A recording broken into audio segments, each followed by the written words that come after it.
everybody. My name is Sharon Quinn, and I'm also known as the original runway diva, and you are watching Model Behavior.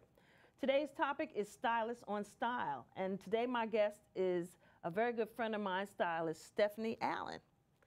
And right now, class is officially in session. Welcome, Steffany. How you doing, girl? How you doing? I'm fabulous. How you doing, Sharon? I'm good. Now, you know that Model Behavior is all about education, and we're teaching those who are coming up behind us and want to learn how to get started in the game. So I bring on all my fashionista friends and have them talk about their careers and how they got started. Absolutely. So the first question I want to ask you is how you got started. Not even how you got started. What was your motivation? How did you know you wanted to become a stylist? It's actually kind of interesting. I really didn't know I wanted to become a stylist until I actually was liberated from my job of 15 years. And it was actually the suggestion of my husband after watching me watch various stylists on television. And he said to me, why don't you do that? And I'm like, thought never even occurred to me. He's like, but do it for curvy girls like you. And I just, like, the light bulb went off in my head. And I'm like, okay, I'll do that. So I started to research, networked, Google became my best friend. See. And I just started to look to see who else I could find in the industry who was doing this plus styling. Is it even a thing, plus styling? And so I went back to school, went back to FIT, got a little more education, a little more training, and just started to network and tell anybody and everybody who I would come across what I wanted to do. And again, it was still sort of a foreign concept because there was no distinction between a plus stylist and like a regular stylist. So I said, I really, really want to get more familiar with the plus industry, learn the basics, learn what's going on in the plus industry, so that I can really, you know, kind of find my ground and really, really get established as a plus stylist. So you created that term, plus stylist. For myself, you know. But I've never heard of anyone calling themselves that before. I mean, it really isn't. I mean, a stylist is a stylist. You should be able to dress anybody, any figure, you know, any human being, That's a basically. good point. Yeah. But I feel like there is a distinction with labeling yourself as a plus stylist because plus women come in all different shapes and sizes, and you need to be able to discern what's going to look good on various, you know, body shapes. Absolutely. So, and it's not something that a lot of people are familiar with. We've seen some tragedies. Yeah, we've seen on the some red carpet. on celebrities at that. Exactly. Okay, Exactly. I feel you on that. So I feel like someone with, you know, a little more training would be able to serve, you know, more people on the red carpet or more talent on the red carpet better had they had a little more training dealing with plus bodies. Okay, That's just my professional opinion. No, it's a very good point because I have seen the train wrecks too. We've all seen them and been like, who did you pay to dress you like that? Yeah. But let me go back a little bit. Now you said you left your job. Well, I saed I was liberated. Liberated. Actually, yeah. But what were you doing before you decided to come onto the styling piece? I was a production and distribution manager for Manolo Blahnik for about 15 years. And in the beginning, I loved it. You know, the shoes were amazing, always are amazing. But over time, I just kind of started to get a little bored. You know, the product is always beautiful, but my role and my position there just started to become a little mundane. Okay. And I'm a creative person at heart, so I really didn't have the creative release that I thought I would have, you know, after being there for so many years. And so it just kind of, you know when it's time to end a relationship, and it's time to break up. Yes. That's what it started to become for me, you know, and they made the move before I did. So, yeah. It's okay. No, but I mean, it worked out for you. Tell me some of the clients that you have now. Presently, I'm working with music artist Rajalari Barnes, and she's one of my favorite. Actually, just to kind of interject, I've had more music clients, more than I thought that I ever would. And it's a beautiful thing because it allows me to combine something that I'm also passionate about, which is music. So I've worked with a couple of independent artists, Honey La Rochelle, Ali Tadros. And these are all plus size musicians as well? Actually, well, they're not straight size. They're over a size 10. Okay. Did you hear what she just said? Okay. Plus starts at a size 10, which is ridiculous, but that's another show. But go ahead, I'm sorry. No, and I've had a couple of, you know, larger name brands that I've been affiliated with, you know, being, you know, on their team. A bit more freelance right now, so I'm looking to build and expand. Okay. Now you said that you're freelancing, and as we all know, a lot of people, that's how you're gonna get started. You Pretty have to much. freelance before you. Well, what comes after freelancing? As for a start, you get a big ticket client that. Yeah, I mean, oftentimes a lot of people go to agencies Okay. to get a little more representation or better representation. Agencies help you to get your money. Okay. I'm just gonna keep it real. But you know, there's pros and cons with that because you also want to have someone who's really going to believe in you and really promote you. So it's all about a relationship with that too. But I mean, there's pros and cons with all of it. I've heard some horror stories about, you know, working with some agencies. Well, let me ask you, because I know that that's the brass ring for models is to get with an agency. Right. Is it as hard or is it as important for a stylist to have an agent? I mean, I haven't had an agent yet, so I really can't compare it to anything yet. But you know, some of my friends who are stylists, you know, they have awesome relationships with their agencies and bookers, and they're getting amazing jobs.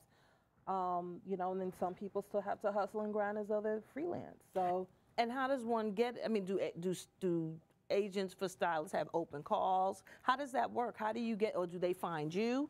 How does that work? A lot of it, you start on their assistant list. They have like a long roster of assistants, and where people that get out of school, people that are just starting, they get on a list to assist, you know, a signed stylist, and you assist them on set, and then over time, eventually you hope that you're picked up.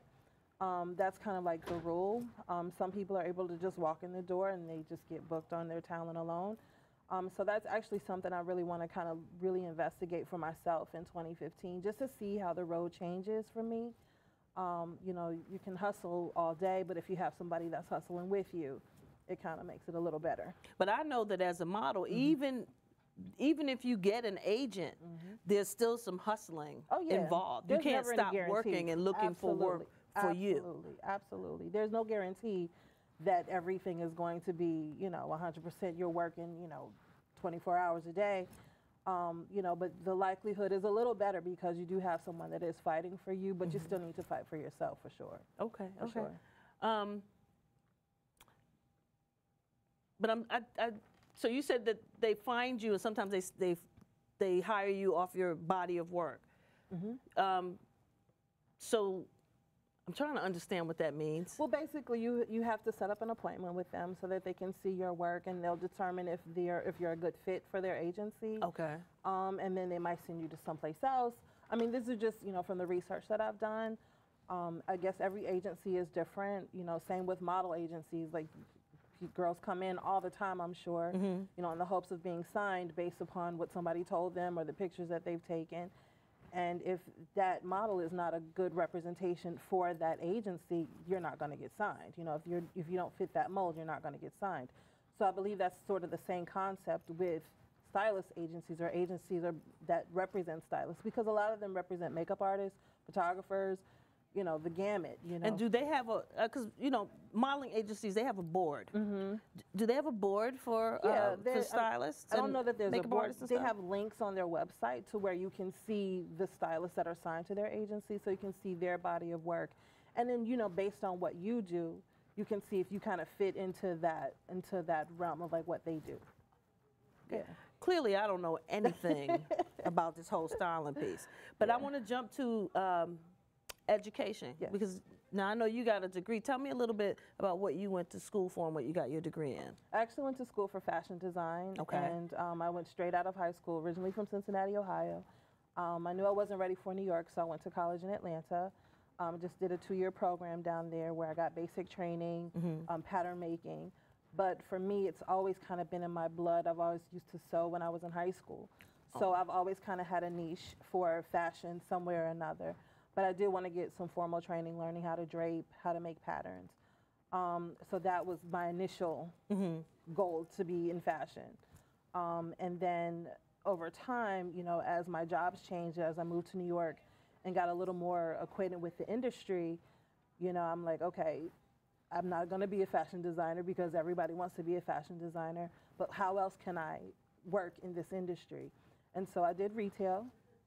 I've worked in showrooms.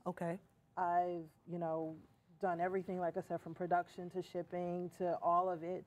And then when I moved into the world of styling, I said I know I needed to go back to school, and then I continued my education at FIT. So you went back to school to hone your skills as a stylist? Actually, I took the image consulting program at FIT. Oh. And I was actually going to do the dual program of styling and image consulting because I thought that image consulting would be like the crux of my business. But as I started to get more training, more styling opportunities started to come up. So I kind of got basics of styling, but more of the fundamental came from my image consulting, and that's really where I learned how to dress different body shapes, learning to identify color and silhouettes and like all of that. So that was like the beauty of it for me. So I feel like I got a stronger foundation versus just the aesthetics of photo shoots and all of that from the styling aspect. That's a really interesting point, because I always think that education is key to a lot of this stuff. I had a segment on designers, and they told me that it's great to have an education, but it's not necessarily, it's not imperative to your success. No, it really isn't. I mean, it's just the time that you dedicate to your craft, you know what I mean? And some people aren't school-minded, you know, that sort of setting, a lot of people can't thrive in or don't thrive in. Not that I didn't, it's just like, I'm a more hands-on kind of person, and I like to just be thrown in there. But so give me the basics, and I'll run with it.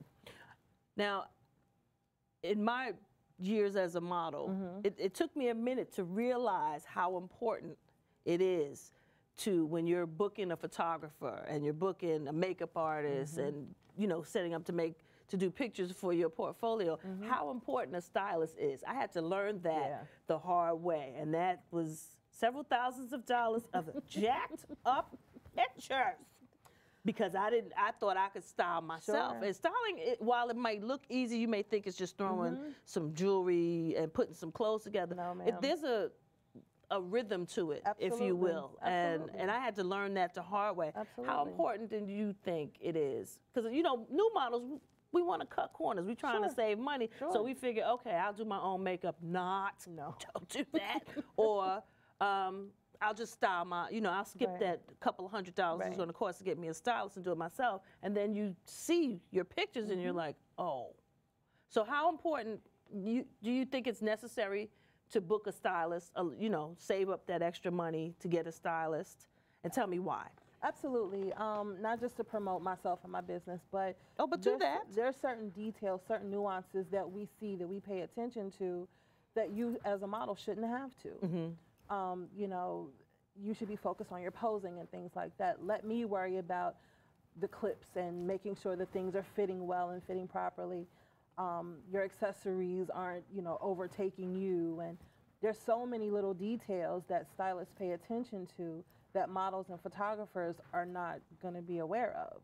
So that's, to me, like, that's the #1 reason. I mean, fit, you know, you don't want to look sloppy in your images. You want to make sure that everything is, you know, pressed and clean. And, you know, and if you're just grabbing any old thing from out of the back of your closet, you have no idea, like, what it's going to look like on camera. But the relationship that you establish with the stylist prior to your photo shoot can help you have a better and more successful photo shoot, in my opinion. And not to mention that stylists, you have access to things, clothing and accessories and things like that we don't. Back in my day, we would go get stuff from the store and then, you know, take it back after we shot in it. But once I got a stylist, my stylist came with a whole gamut of beautiful clothes that I had no idea that I actually had access to through her. So yeah, a stylist is important, ladies. If you're starting out in this career, spend the money for a stylist. It's going to pay off for you in the end. Now, you talked about your background in design. Now, I've worn a couple of your designs, Steffany, and I like your stuff. Thank you. Why not add that to your resume? Since we already know you can do it, why not do the design piece as well? You certainly know the bodies. I will say that it's been coming up a lot more frequently for me, because again, it's another creative outlet, you know, that is kind of dying to get out. So I've been playing around with a few things, kind of experimenting with myself, and you know, going back to pattern making and, you know, bringing, you know, that stuff back to the forefront. So it's in it's in there. So we might see a design maybe line for, because I see everyone else is making, sure, you know, doing their own clothing lines right. that don't have the background that you have. So Right. I don't know, maybe we should see a designs by Steffany or something like that Maybe soon. it's definitely, you know, it's not something I'm going to say no to because it has been coming up more frequently for me, and I pay attention to things like that. You know, it's an instinctual thing. But what's most important is to be able to stand out and be distinctive, because a lot of labels and designers that are coming out now are kind of doing the same thing. You know, it's just different fabrications. If I see another bodycon with a cutout, and you know, there's nothing wrong with that. But you know, we're more than that. You know, to me, it's not really design. It's just fabric done in different silhouettes of the same, you know, thing. It just doesn't. To me, that's not really design. No disrespect to anyone, but you know, there needs to be a little more creativity, and I feel like overall in the industry, because everybody has a line, everybody is doing this, but the true essence of design has been a little lost, in my opinion. So, you know, so to just come out with a line just for the sake of coming out with a line is something that I really don't want to do. I really want to be thoughtful. I want to be methodical with it, and not replicate what's already out there. Oh, good. So we won't be seeing body contrasts from you. Oh, Jesus. Okay. Not for me. So now, what we were talking earlier, and you were telling me about another little side thing that you do. This closet. What do you call it? Closet cleaning. Closet cleaning to create valuable closet real estate. To create closet cleaning to create valuable closet real estate. I kind of like that. Yeah. What?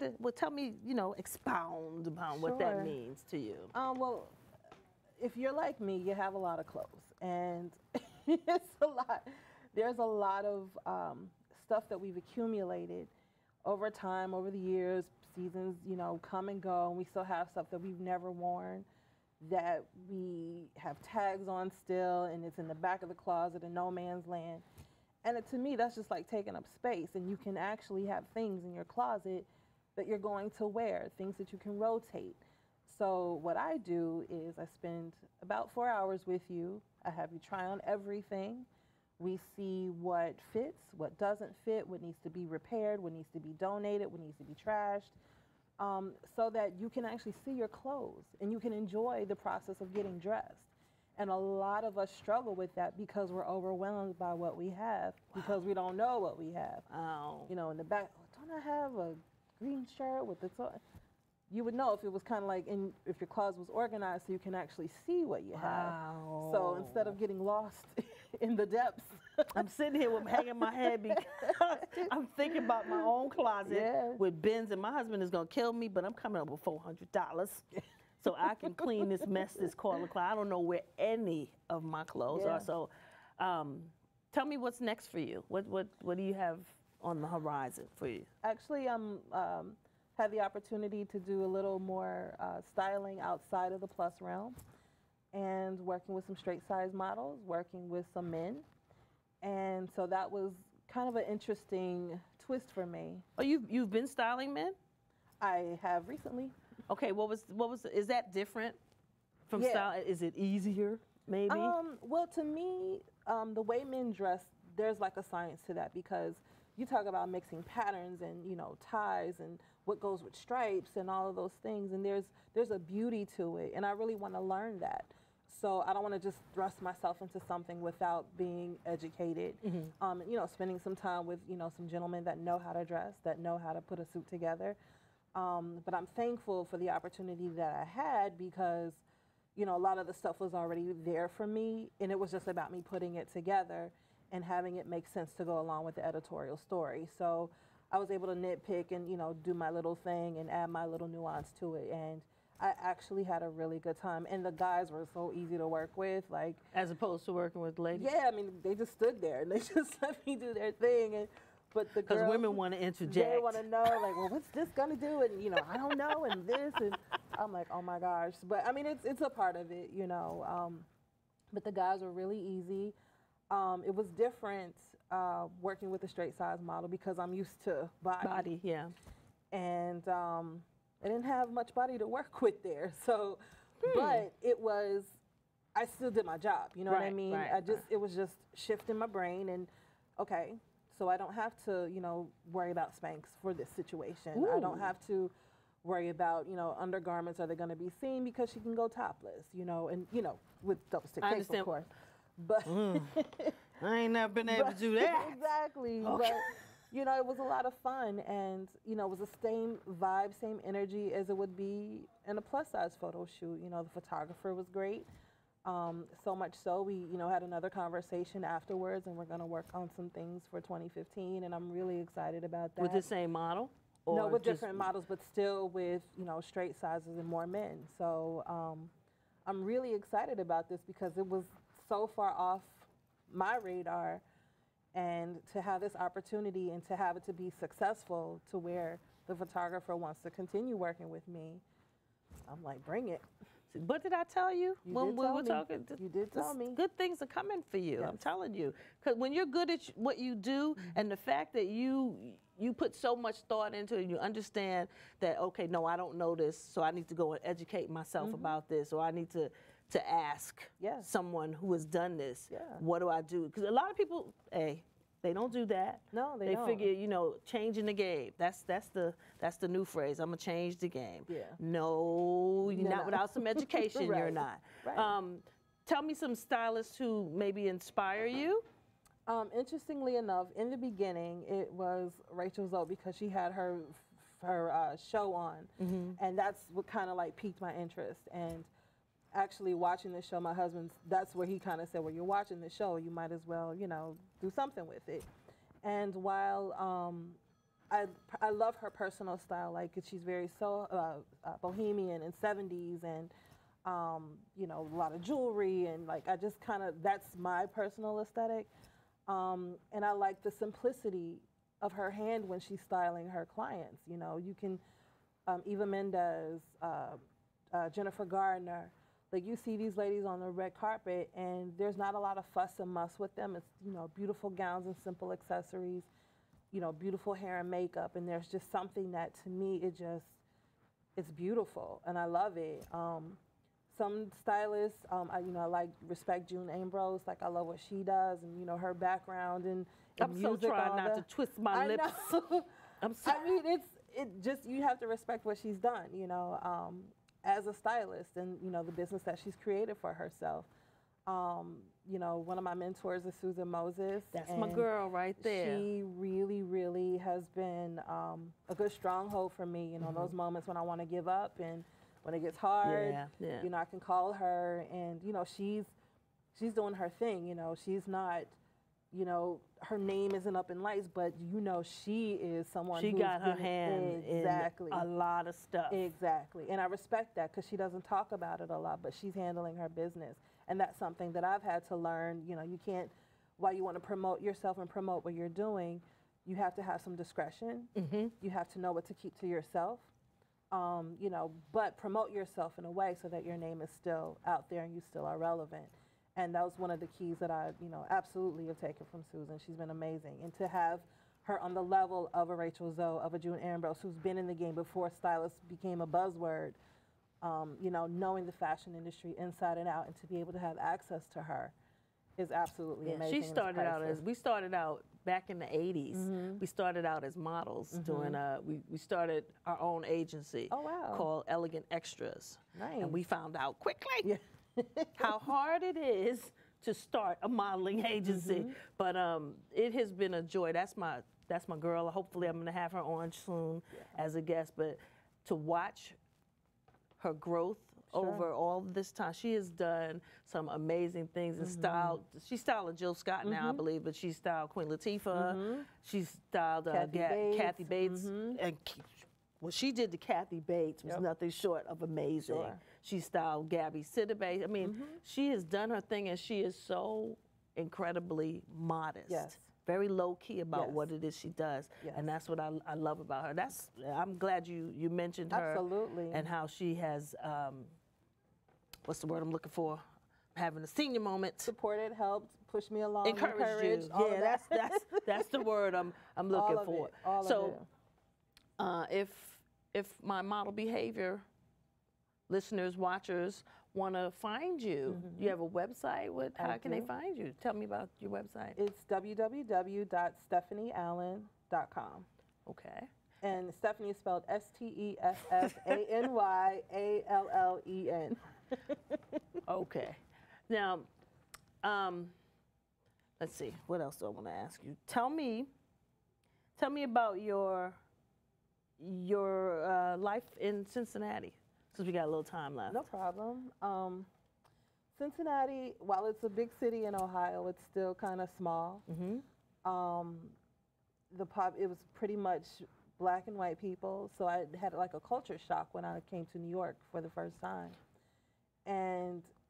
But I knew, growing up there, I knew I was different. I didn't fit into everybody else's kind of concept of things. You go to your job, you become an engineer, and like you're very, how can I say, just Midwest, you know, and there was really no push for creativity there. Even though I went to a performing arts high school, that was where I kind of got my music training. I've been singing all my life, but to be able to, cultivate that in a city like Cincinnati was kind of awesome to have that experience. I know I have a lot of musician friends that come out of Cincinnati. Yeah. Y'all don't play on the music piece. Let me just say that. But you said earlier, you said you knew you weren't ready for New York, right? So you went to school in Atlanta. What does that mean? Well, Atlanta was like nightlife, but it still kind of had a home sensibility. I had relatives that lived there in Stone Mountain, so I still had a connection to home. But New York, I didn't have anybody here. You know? I'm not going to cut you off, but I am going to cut you off because we're all out of time. I want to thank you for watching. I want to thank you very much from the bottom of my heart, Ms. Steffany Allen. Remember that you can't change the game until you first learn the game, people. And always remember to surround yourself with positive people and positive things. My name is Sharon Quinn, and I am the original runway diva, and you have been watching Model Behavior. Class is officially dismissed. Thanks for watching, everybody.